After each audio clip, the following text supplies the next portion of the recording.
আজকে শুক্রবার না, আমি জানি না 4টা আমল করেছেন কিনা বা করছেন কিনা, আপনারা মিলিয়ে নেবেন। যদি 4টা আমল আজকে না করে থাকেন, আজকে থেকে জীবনে যতদিন শুক্রবার পাবেন 4টি আমল করতে ভুল করবেন না। পারবো তো ইনশাআল্লাহ?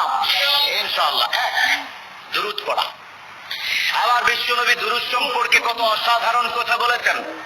একজন সাহাবা এসে বললেন, ইলা সাহাবা ইলা রাসূলুল্লাহ সাল্লাল্লাহু আলাইহি ওয়াসাল্লাম, ও নবী, আমি যদি আপনার প্রতি দিনের এক তৃতীয়াংশ ধরে দুরূদ শরীফ পড়ি আমি কি নিয়ামত পাবো?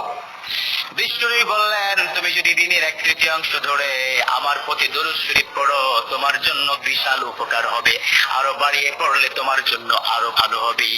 সাহাবা মহা খুশি হয়ে গেলেন, ইয়া রাসূলুল্লাহ, আমি দিনের অর্ধেক সময় জুড়ে যদি আপনার প্রতি দুরূদ শরীফ পড়ি তাহলে কি হবে? বিশ্বনবী বললেন, এটা বিশাল শুভ সংবাদ তোমার জন্য, তার চেয়ে আরো বাড়িয়ে